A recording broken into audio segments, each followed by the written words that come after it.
Welcome to Not Milk Never Milk. Subscribe if you're lactose intolerant.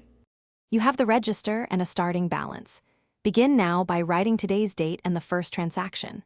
For each check or payment, record the check number, payee, and exact dollar amount, then subtract from the balance.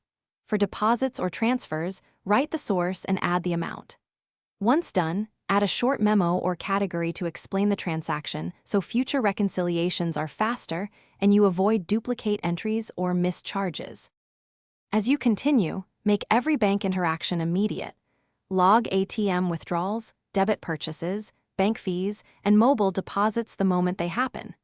You should update the running balance after each entry, checking your arithmetic for cents to avoid drift.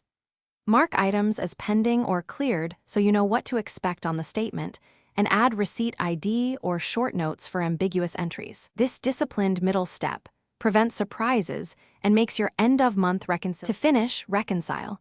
Compare each cleared item on the bank statement to your register and tick them off. Add any outstanding deposits and subtract outstanding checks to reach the statement's ending balance, then account for fees or interest adjustments. Make sure your final register balance matches your reconciled total.